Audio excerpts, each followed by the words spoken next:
Hello everyone, this is Sapna Singh and welcome to the channel do educate. आज की जो class है वो आप देख सकते हो ज्योमेट्री की क्लास है। सेकंड क्लास होने वाली है ये। ऑलरेडी फर्स्ट क्लास जो है ज्योमेट्री की वो मैंने अपलोड कर दी है, उसमें हमने लाइंस के बारे में डिस्कशन किया था। आज बात करेंगे किसके बारे में? एंगल के बारे में। ठीक है, एंगल के बारे में बात करेंगे। और एंगल को अगर हम देखें तो हिंदी में इसको बोला जाता है कोण। इंग्लिश में एंगल और हिंदी में इसको बोला जाता है कोण। कोण को समझना ज़रूरी इसलिए है क्योंकि जब भी आप ज्योमेट्री पढ़ोगे या आप कॉम्पिटिटिव एग्जाम की तैयारी करोगे तो आपको कुछ छोटे छोटे पॉइंट्स होते हैं, उनको समझना बहुत ज़्यादा ज़रूरी है, क्योंकि उसके बिना आप ज्योमेट्री के क्वेश्चन को सॉल्व नहीं कर सकते। तो हम क्या करेंगे, बहुत ही शॉर्ट में, इस लेक्चर को बहुत ज़्यादा लंबा खींचने की ज़रूरत नहीं है, बहुत ही छोटे छोटे पॉइंट्स जो हैं बहुत ही छोटे में शॉर्ट में हम डिस्कस करेंगे। तो बात कर लेते हैं सबसे पहले एंगल की। कोण क्या होता है? कोण क्या होता है? सबसे पहले रे जो होती है, रे क्या होती है? इस तरीके से होती है। ठीक है, ये स्टार्टिंग पॉइंट हो गया, ये इसका एंड पॉइंट होता है। रे को हम किस तरीके से ऐसे दिखाते हैं। ठीक है, रे क्या होती है? रे मतलब किरण, आप समझ सकते हो। ये क्या है, इस तरीके से हम दिखाते हैं। जब दो रेज का स्टार्टिंग पॉइंट या एंड पॉइंट सेम होता है तो उनसे क्या होता है, एक एंगल का फॉर्मेशन होता है। जैसे कि एक रे ये हो गई, दूसरी मान लो ये स्टार्टिंग पॉइंट हो गया, तो दूसरी का भी स्टार्टिंग पॉइंट यही है, ये क्या हो गई, दूसरी रे हो गई। तो इनके बीच में जो चीज़ आती है उसको हम क्या कहते हैं? एंगल कहते हैं या फिर कोण कहते हैं। इसे आप थीटा नाम से दिखा सकते हो। ठीक है, थीटा, अल्फा, बीटा, गामा, जो भी आपकी मर्जी है आप वहाँ पे लिख सकते हो। ये क्या है? यही एंगल है, यही कोण है। अब कोण कितने प्रकार के होते हैं? बहुत सारे टाइप्स होते हैं कोण के। तो सबसे पहला जो पॉइंट है वो होता है acute angle. Acute angle. Acute angle की अगर हम बात करें तो इसे हम हिंदी में बोलते हैं न्यून कोण। न्यून कोण। अब न्यून कोण क्या होता है भाई? कोण तो हमें पता चल गया कि कोण ये होता है। न्यून कोण मतलब अगर जब भी जो भी रे का एंगल बन रहा है 0 डिग्री से ज़्यादा और 90 डिग्री से कम बन रहा है तो उसको हम बोलेंगे एक्यूट एंगल या फिर न्यून कोण। ठीक, क्या कहा इन्होंने यहाँ पे डेफिनेशन में कि 0 डिग्री लाइन क्या होती है? ये बिल्कुल हॉरिजॉन्टल लाइन जो होती है वो 0 डिग्री की लाइन होती है। ठीक है, ये क्या है? 0 डिग्री की लाइन हो गई। तो अगर ये क्या है, एक एरो ये हो गया, दूसरा एरो कुछ इस तरीके से हो गया। ठीक, इसके बीच का एंगल क्या होगा? वो न्यून कोण होगा। कब? जब ये जो है 90 डिग्री से कम होगा। 90 डिग्री ये होगा, 90 डिग्री ऐसे ही बनता है, ये परपेंडिकुलर जो होता है इस तरीके से। तो अगर इसके बीच में जितने भी एंगल होंगे वो सारे कितने होंगे? वो क्या होंगे? एक्यूट एंगल कहलाएगा या फिर न्यून कोण कहलाएगा। या फिर आप यहाँ पे लिख सकते हो जो थीटा का मान होगा 0 डिग्री से तो बड़ा होगा, लेकिन किससे छोटा होगा? 90 डिग्री से कम होगा। तो उसको हम क्या बोलेंगे? एक्यूट एंगल बोलेंगे। अब बात कर लेते हैं ऑब्ट्यूस एंगल की। ऑब्ट्यूस एंगल मतलब अधिक कोण। अधिक कोण मतलब अगर जो मान है, थीटा का जो मान है वो क्या हो, आपका 90 डिग्री से ज़्यादा लेकिन 180 से कम हो। अब यहाँ पे कंडीशन क्या बनती है? इसके और इसके बीच में होना चाहिए, सेकंड क्वाड्रेंट में ये वैल्यू होनी चाहिए। मतलब ये चीज़ तो क्या हो गई? ये 0 डिग्री हो गई, ये क्या हो गया? 90 डिग्री हो गया, ये क्या हो गया? 180 डिग्री हो गया। तो अगर इसके बीच में जो भी एंगल बनेगा, ये हो गया, ये हो गए, तो ये सारे एंगल क्या होंगे? ये सारे एंगल ऑब्ट्यूस एंगल या फिर अधिक कोण कहलाएंगे। यहाँ पे आप लिख सकते हो जो थीटा का मान होगा वो 90 डिग्री से क्या होगा? ज़्यादा होगा, लेकिन इसका जो मान होगा 180 डिग्री से कम होगा। तो हम इसको क्या कहेंगे? ऑब्ट्यूस एंगल बोलेंगे। ठीक है, क्या बोलेंगे? ऑब्ट्यूस एंगल या फिर अधिक कोण। अब थर्ड पॉइंट जो आता है वो होता है समकोण। ठीक है, या फिर आप इसको बोल सकते हो राइट एंगल। राइट एंगल, और इसको हिंदी में बोला जाता है समकोण। समकोण क्या होता है? राइट एंगल मतलब सीधी सीधी सी बात है, एक रे आपकी इस तरीके से जाएगी और दूसरी जो होगी इसके परपेंडिकुलर होगी, 90 अंश का कोण बना रही होती है। 90 अंश को हम इस तरीके से दिखाते हैं। ये जो होता है ना, ये इस तरीके का जो साइन होता है उसे हम क्या कहते हैं? ये 90 डिग्री का एंगल है। तो यहाँ पे 90 लिखने की ज़रूरत नहीं होती। ये अगर इस तरीके का साइन बना हुआ है, इस तरीके का कुछ लग रहा है आपको, तो इसका मतलब कि ये 90 डिग्री ही है, ये राइट एंगल है। ठीक है, समकोण है। यहाँ पे थीटा का जो मान होता है वो क्या होता है? 90 डिग्री होता है। ठीक है, थीटा का मान यहाँ पे क्या होता है? 90 डिग्री होता है। यहाँ पे हमने क्या देख लिया? एक्यूट देख लिया, ऑब्ट्यूस देख लिया, राइट एंगल देख लिया। अब देख लेंगे हम straight angle. Straight angle. Straight angle. ऋजु कोण, स्ट्रेट एंगल आप नाम से समझ सकते हो, स्ट्रेट मतलब बिल्कुल सीधी लाइन होती है इस तरीके से, ठीक है। तो ये जो होगा एंगल, ये 180 डिग्री, ये क्या होगा, ऋजु कोण होगा या फिर स्ट्रेट एंगल। स्ट्रेट मतलब सीधी लाइन, बिल्कुल सीधी लाइन के बीच में कितने एंगल का कितना एंगल बनेगा, 180 का। ये क्या होता है, परपेंडिकुलर पे 90। अब इसी चीज़ को अगर आप सीधा कर दोगे तो 90 + 90 कितना हो जाएगा, 180 डिग्री का कोण हो जाएगा, यानी कि ये क्या हो गया, ऋजु कोण हो गया। नेक्स्ट अब हम बात कर लेते हैं, ये हमने बात करी है स्ट्रेट एंगल की। अब नेक्स्ट हम देखेंगे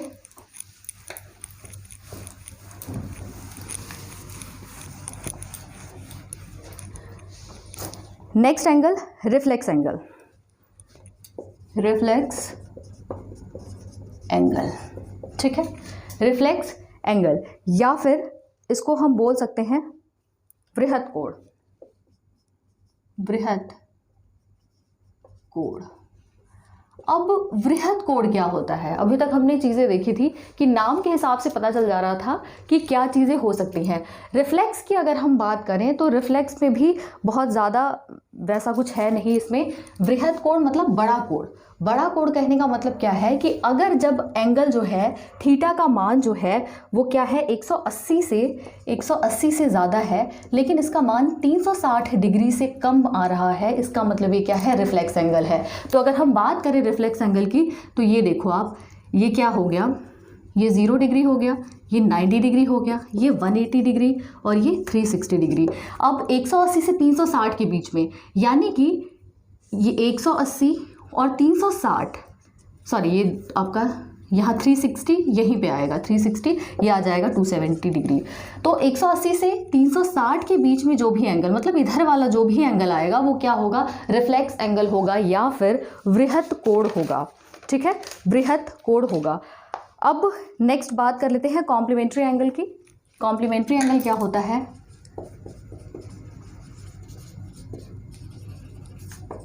कॉम्प्लीमेंट्री एंगल, ठीक है, इसको हम बोलते हैं पूरक कोण। क्या कहते हैं, पूरक कोण हिंदी में कहा जाता है। अगर दो, अभी तक हमने सिर्फ एक कोण की बात की थी, पूरक कोण और संपूरक कोण ऐसे कोण हैं जिनमें आप दो एंगल की बात करोगे। कॉम्प्लीमेंट्री एंगल अगर बात करें तो जो दो एंगल होते हैं, मान लेते हैं पहला एंगल θ1 है, दूसरा एंगल क्या है, θ2 है, तो दोनों का जो समेशन होगा वो क्या होगा, 90 डिग्री के बराबर होता है, 90 डिग्री के बराबर होता है। तो अगर मान लेते हैं इन केस कि ऐसा कुछ दिया है कि ये दिया है आपका 30 डिग्री, ठीक है, ये दिया है थीटा, और बोल दे कि ये क्या है, एक दूसरे के ये पूरक है, ठीक है, एक दूसरे के क्या है, पूरक है, तो आप थीटा का मान बताइए। तो पूरक होने का मतलब ये है कि दोनों का जो समीशन होगा वो क्या होगा, 90 डिग्री के बराबर होगा, यानी थीटा + 30 ये क्या हो जाएगा, 90 के बराबर हो जाएगा। तो थीटा का जो मान होगा वो 60 अंश के बराबर हो जाएगा। तो यही मतलब होता है कॉम्प्लीमेंट्री एंगल का कि पूरक कोण क्या होता है कि दोनों का जो समीशन होगा, थीटा का जो समीशन होगा वो किसके बराबर होगा, 90 डिग्री के बराबर होगा। तो ये हो जाएगा कॉम्प्लीमेंट्री एंगल या फिर पूरक कोण। अब हम बात कर लेते हैं सप्लीमेंट्री एंगल की। तो सप्लीमेंट्री एंगल क्या होता है,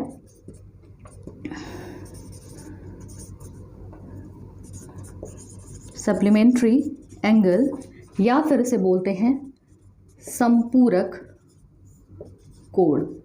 संपूरक कोण पूरक कोण के जैसा ही होता है, लेकिन इनमें जो होता है समेशन जो होता है एंगल का, θ1 और θ2 का, वो किसके बराबर होता है, 180 अंश के बराबर होता है, 180 डिग्री के बराबर होता है, ठीक है। ये होता है आपका संपूरक कोण। अगर हम इसको देखें इस तरीके से तो आप क्या कह सकते हो कि ये चीज़ जो है,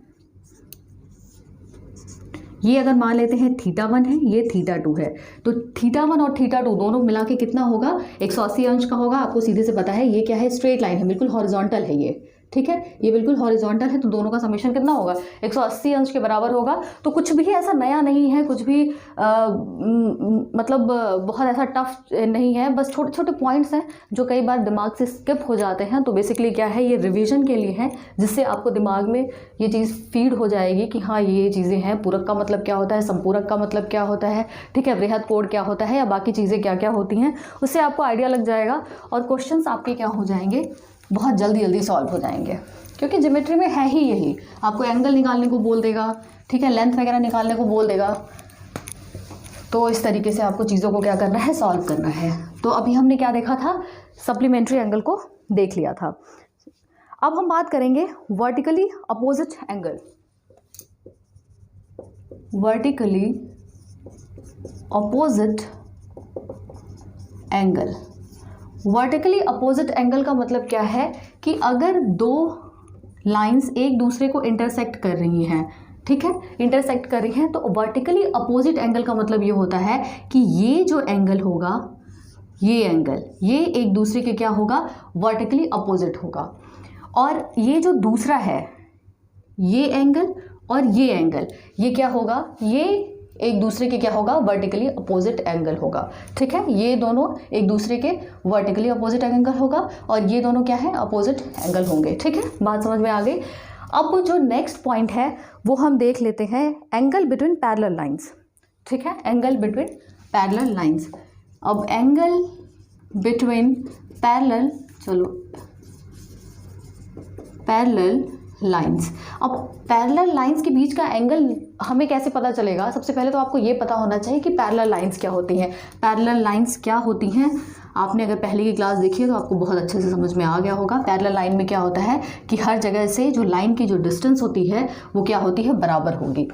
तो अगर मान लेते हैं कोई भी इस तरीके से और एक लाइन है जो इसको इस तरीके से काट रही है, मान लेते हैं ये क्या है, ए बी है, ये सी डी है, और ये एक कोई लाइन है जो इसको काट रही है। तो ए बी सी डी, ये मान लेते हैं ई है, ये है एफ है। तो अब काट रही है तो इसका मतलब सीधी सी बात है कोई ना कोई एंगल बना रही होगी। तो एंगल बना रही है, मान लेते हैं ये है, ये है, ये है, ये सारे क्या हैं, अलग अलग एंगल हैं। तो ये 1 हो गया, 2 हो गया, 3 हो गया, 4 हो गया, 5 6 7 8, इस तरीके से 1 2 3 4 5 6, ये इस तरीके से कर लो भाई, 7 8 कर लो, 1 2 3 4 5 6 7 8। अब यहाँ पे आपको बहुत सारे रिलेशंस देखने को मिलेंगे। रिलेशन क्या होगा कि सबसे पहली बात कि जो एंगल 4 और एंगल 1 है ये एक दूसरे के बराबर हो जाता है। ध्यान से देखिएगा, यहाँ पे बहुत सारे एंगल्स जो हैं वो आपको पता करने के लिए कई बार दे देगा क्वेश्चन में, इस तरीके का बना देता है और सीधे सीधे पूछ लेगा कि इस एंगल का मान बताइए। तो एंगल 1 और एंगल 4 क्या होगा, बराबर होगा। कोण 1 का जो मान होगा वो कोण 4 के मान के बराबर होगा। कोण 2 का जो मान होगा वो कोण 3 के मान के बराबर होगा। इसी तरीके से जो यहाँ पे डायगोनल है, आप कह सकते हो कोण 5 का मान कोण 8 के बराबर होगा और कोण 6 का मान कोण 7 के बराबर होगा। तो पहला रिलेशन तो ये निकल आ गया, ठीक है, कि यहाँ पे ये ऐसे होगा। दूसरी चीज़, 1 का जो एंगल होगा, ये जो बाहरी हिस्से में जो कोण होता है, 1 और 5 का एंगल क्या होगा, बराबर होगा। Angle 1 is equal to angle 5। 2 और 6 बराबर होंगे, 2 और 6 बराबर होंगे इसी तरीके से, ठीक है। अब 3 और 7 बराबर होंगे, एंगल 3 एंगल 7 के बराबर हो गया। और 4 और 8, एंगल 4 और एंगल 8 बराबर होंगे। एक रिलेशन ये आ गया, ठीक है। बात समझ में आई कि एक दूसरे के सामने जो सम्मुख कोण होंगे, आप कह सकते हो, वो क्या होंगे, वो बराबर होंगे। और दूसरा क्या हमने देखा कि यहाँ पे जो बाहर है वो इधर के बाहर, ये लाइन के ऊपर वाला पोर्शन ये इसके बराबर हो जाएगा, ये इसके बराबर, ये इसके बराबर, ये इसके बराबर। एक और रिलेशन यहाँ पे निकलता है एंगल्स के बीच का, कि अभी तक हमने ये देख लिया। अब हम यहाँ पे देखेंगे कि एंगल जो 3 है, ये जो एंगल 3 है वो एंगल आपके इसके बराबर हो जाएगा। Angle 3 is equal to angle 6 और एंगल 4 जो होगा वो एंगल 5 के बराबर हो जाएगा। तीसरा रिलेशन जो है आपके पास ये आ गया, ठीक है। ये जो रिलेशन होता है इसको हम क्या बोलते हैं, इंटीरियर ऑल्टरनेट एंगल बोलते हैं, ठीक है। क्या बोलते हैं, इंटीरियर ऑल्टरनेट एंगल्स।